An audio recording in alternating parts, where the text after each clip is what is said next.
turakwitabye karamenya gasani kwitabira ingoma y'urukundo ku izina ry'Imana Data na Mwana Roho Mutagatifu amen.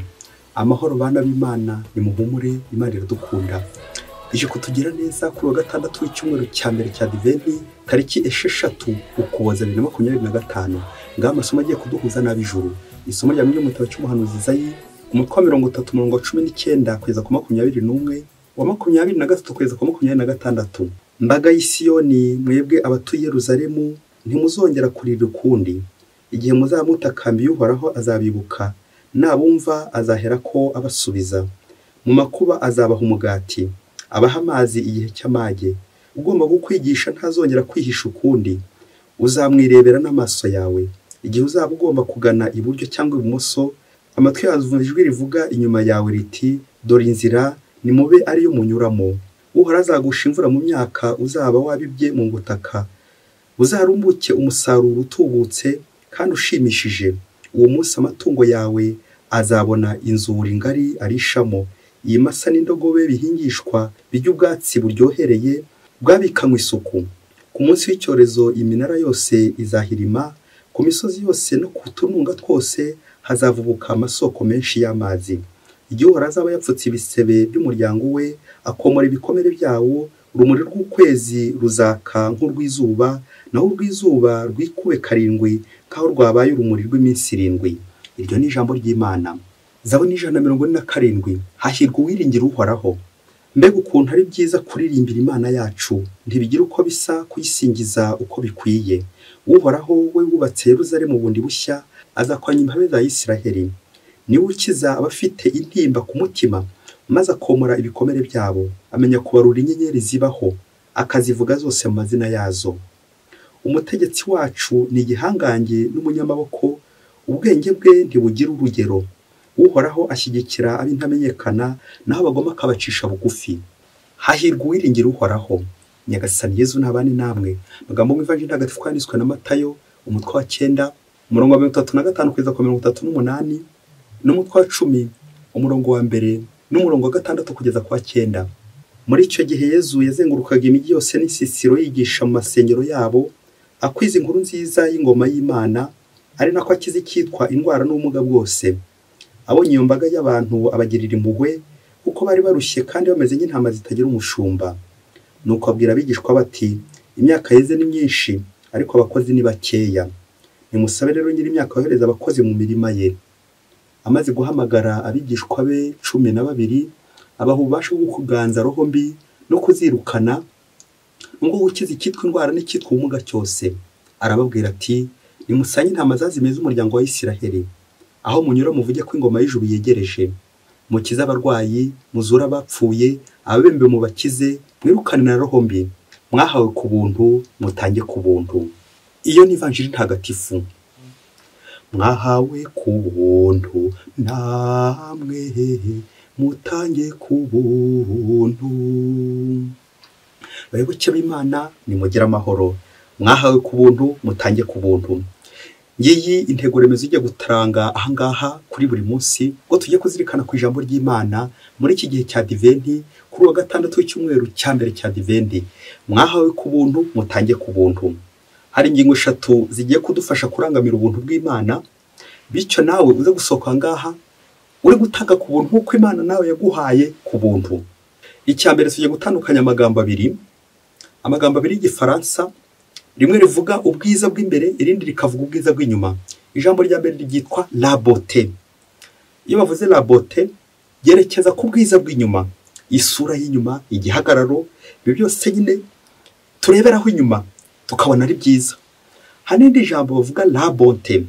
La bonté ni ibyo noneho biri imbere, ubwo bwiza bw'imbere. Akenshi uzasanga ubwiza bw'inyuma buganisha ku bintu, bukaganisha ku bantu, bukaganisha no gutuntu. Ariko ubwiza bw'imbere buganisha ku buntu, ubuntu bw'Imana.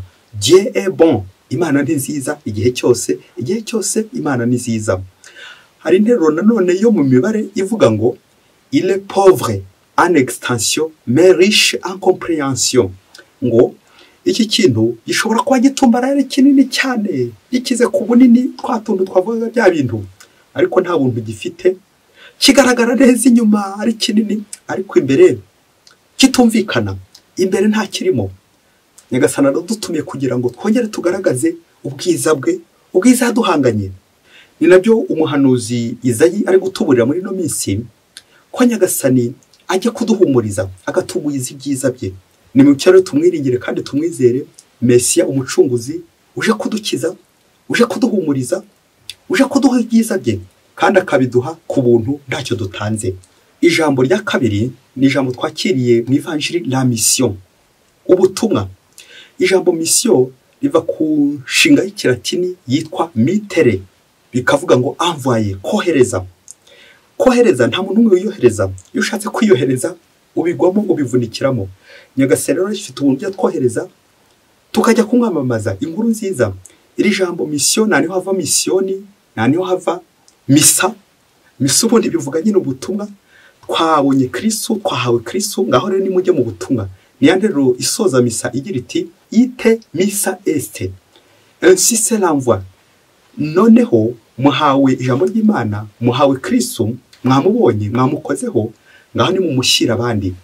Aha niho Yesu Kristo natwe adutumye, adutuma kujya kumwamamaza, kujya kumwogeza mu bamuzi ndetse no mu batamuzi, kujya ku mpera z'isi. Intama zazimeze umuryango wa Isiraheli, abo bose nibo dutumwaho ubutumwa. Itegeko Yesu Kristo asorejeho ry'ubutumwa nuko twahawe ku buntu ngo dutange ku buntu. Nawe ngero urebe ibintu byose Nyagasani yaguhaye. Ese hari icyo ushoboye kumwishyura? Yaguhaye ubuzima, hari icyo wamwishyuye? Yaguhaye ibyo ufite ukomeza uko, hari icyo wamwishyuye? Akenshi uzasanga ubuzima bwacu ari ukwakira, ariko gutanga bigatunanira. Ese nawe watanga ku buntu? Wahawe ku buntu, ushobora gutanga ku buntu. Dutange ku buntu, twahawe ku buntu. Nicyo Nyagasani aje gutwibutsa uno munsi. Ubutumwa bwacu natwe burabe ari bwo gutanga ku buntu, kuko twahawe ku buntu na Nyagasani. Umukiza Mesiya waje kuducungura, ibi byose yabikoze ku buntu. Nawe nanjye aradutumye kugira ngo natwe ibyo duhaye tubitange ku buntu nta kiguzi. Umunsi umwe hirya kure cyane muri Afurika, ngo umugabo umwe wari ufite uruganda, we yari umukire cyane bikomeye. Yari afite uruganda rwunguka cyane, uruganda rukomeye cyane. Ariko kugira ngo ubone akazi muri urwo ruganda, wagombaga kumuha ruswa. Waba uri umugabo ukamuha ruswa nk'amafaranga, ariko waba uri umugore cyangwa umukobwa ukazamuhamo ruswa yuko muryamana, ukajya umuha ruswa ko muryamana kugira ngo uhe akazi. Abantu bamenyera ubwo buzima, ariko akaba yari umugome bikomeye cyane, ku buryo wamwegeraga wese usibye amafaranga yari afite, ariko ubundi nta mpuhwe yagiraga. Yari umugome nubwo yari afite amafaranga. Abantu bamwe bakajya bamusaba akazi, abandi bakamutinya. Nuko ngo umunsi umwe ngo haza kuza umukobwa ngo ari mwiza inyuma, la beauté, afite ubwiza cyane bw'inyuma, ari mwiza inyuma. Nuko wa patron aramureba, areba hirya areba hino, aravuga ati kugira ngo nzigarure uno mukobwa ntago mpita mwaka ruswa aka kanya, reka mwinjize mu kazi. Igihe nikigera nzagenda mugendera buhoro buhoro buhoro buhoro kugeza igihe ampaye ruswa nk'uko abandi bose bajya babigenzereza. Bya bindi byo kuri iyi si ngo nta cubusa. Nuko amaze kwakira akazi, amaze kumuha akazi, amuteze ikindi gihe. Ikindi cyari kizwe kuri uwo mupatro w'umugabo nuko akenshi uretse kuba umugome, kuba arya ruswa, ngo yageraga mu rugo rwe agiye kuryama nako agiye kubyuka, kuburyo atamenyaga amakuru abera mu rugo rwe. Nuko umunsi umwe ngo agiye ku kazi, asanga wa mukobwa yasibye, wa wundi yaragize umubitsi w'ibintu bye. Umunsi wa mbere wa mukobwa arasiba, n'uwa kabiri arasiba, n'uwa gatatu arasiba. Nuko wa mupatro atangira kuvuga ati uyu mukobwa ashobora kuba yarampenze ubwenge, ntabwo icyo namuhamagariye ndakigeraho. Niyo mpamvu rero ngiye kumushakisha. Yamuhamagara wa mukobwa ntamubone, agasanga telefone ntiriho, akoresha uburyo bwose kumutumaho aramubura. Nuko wa mugabo ararakara, afata icyemezo cy'uko ajya kwandika itangazo ryo gutabaza aho umukobwa yabaherereye, kurangisha aho umukobwa yaherereye. Nuko yandika itangazo rivuga ngo umukobwa yitwaga Mariya, ati Mariya yasize anyibye, uzamufata wese nzamuhemba bishimishije. Yasize anyambuye, none yarancitse, uzamufata nzamuhemba bishimishije. Nuko amanika rya tangazo, abahisi n'abagenzi bose bararibona, ati uzafata Mariya azahembwa bishimishije kuko yibye patro. Igihe kigeze byatangazo riri gutambuka hirya no hino no ku mbuga, ndetse yandika ibaruwa imusezerera ngo ne bamubona nyine ko bazahita bamufungisha. Yandika ya baruwa ayimwoherereza mu gikari kubera ko yari yamubuze. Nuko igihe kigezeho umugabo agiye kumva baramuhamagaye bati ngwino utabare, umugore wari mu bitaro amazemo iminsi 4 arwaye, ari hafi gupfa, ngwino gusezereho. Nuko umugabo arikanga cyane, urumva yaramaze igihe kirekire atagera mu rugo. None yumvise inkuru mbi ko umugore we agize ate, ko umugore agiye gupfa ari kuri burembe. Wa mugabo atabara n'ingoga ahitira mu bitaro. Ngo ageze mu bitaro aratungurwa. Ngaho fori cyamutunguye, ngo asanga Mariya wa mubitsi wiwe ari urwaje umugore we. Nuko aramubaza ati ese Mariya wageze hano ute? Mariya aramubwira ati maze iminsi 4 yose ndi kwigendera mu nzira, nahuye n'uyu mugore sinamuzi, nsanga abajura bamukubise bamuhondaguye bamwambuye, nari mfite agakapu karimo telefone n'ibindi byangombwa byose, ndakabahereza kugira ngo byibuze barekure uyu mugore bamureke. Ubwo barabitwaye, nta byangombwa nkigira, baramwambuye nanjye baranyambura, byose barabitwaye. Ubu nibwo murwaje iminsi 4 yose nyimaza muri ibi bitaro, ngo haje uyu mugore nta nubwo muzi. Ngo wa mugabo ageze imbere y'umugore mu bitaro, arebye na Mariya uburyo ari kumurwaza, ikimwaro cy'imisa 25 araturikararira, araboroga cyane. Ngaho fori cyamurizaga ngo arizwaga n'ibintu bitatu. W'icyambere yarijwe nuko yatanze amatangazo harabika Mariya ngo ni igisambu zamufata zamwishyura cyangwa zamufungisha akazahembwa bishimishije zamufata.